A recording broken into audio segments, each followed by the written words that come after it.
Welcome to the channel. My name is Matthias. Today we're going to talk about the most 90s story I've ever come across. It has a ton of action, spectacle, muscles, swords, big guns, asymmetrical designs.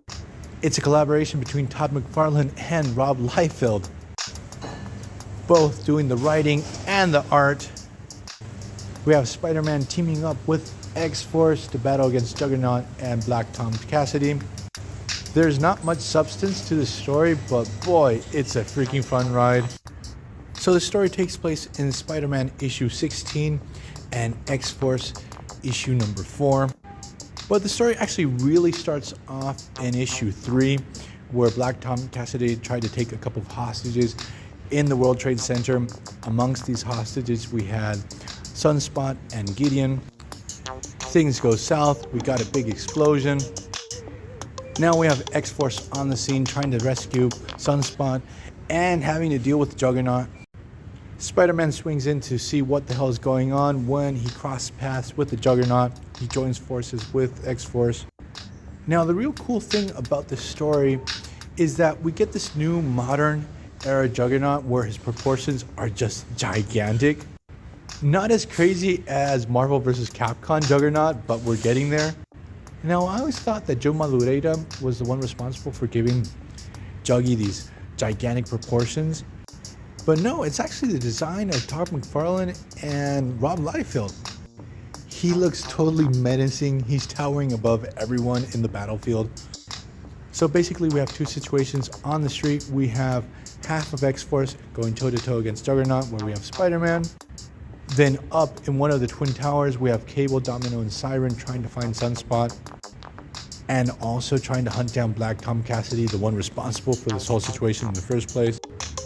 So the battle that we get with Juggernaut, it's freaking fantastic. There's actually a moment where Shatterstar pokes out Juggy's eye. And I remember reading in the history of Marvel Comics that Marvel editorial totally freaked out over this whole situation. And they actually made McFarlane and Liefeld redraw Juggernaut's eye back. And this really pissed off Todd McFarlane, this whole situation. Also, he was pretty ticked off with the fact that Marvel was making trading cards with his images of Spider-Man and not paying him for this. There was a whole Spider-Man collection using McFarlane's art that he never saw a dime to it. And this issue 16 is the last issue that McFarlane's going to do of Spider-Man. And in Marvel Comics in general, he's out the door after this. So what's really interesting here is that McFarlane's Spider-Man looks fantastic, his Juggernaut too, but he's sort of struggling with the characters of X-Force. Some of them look really weird, and for some reason, their jaw lines on a couple of characters look pretty off. So that aside, let's get back to the battle. So Shatterstar is really going at it against Juggernaut. Juggernaut has no idea that his swords are magical, and he's actually breaking the helmet away every time he's attacking. He's left without a helmet. He's a little bit more vulnerable, but the thing is, no one on X-Force at this time was a telepath. I know that Cable is a telepath and a telekinetic, but that was sort of established retroactively. He barely showed off any mutant powers during this time.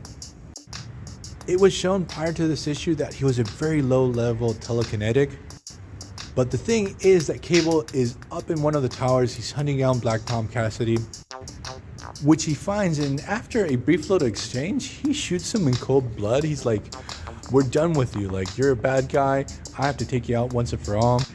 Black Tom Cassidy's reaction is priceless. He's like, what the hell? Good guys don't shoot people like us in cold blood. So after being shot, Black Tom Cassidy falls to his death, but he's actually rescued by Deadpool, who teleports him away. He also teleports Juggernaut away. And this is actually going to lead into Deadpool's first miniseries, where Black Tom Cassidy's life is saved, but he's fused with plant matter. And this is going to sort of spark a secondary mutation in the character. So basically that's it for this story. There's not much there, but it's a real fun ride. I also have to mention that Rob Liefeld's art on this looks also really, really fantastic. His Juggernaut looks super cool. I was also surprised because Liefeld's Spider-Man looks really good too. I've never seen him do him before. Even though he struggles a little bit with the web design on his costume. So I'm gonna leave this video here. I hope you guys liked it. See you guys next time. Bye.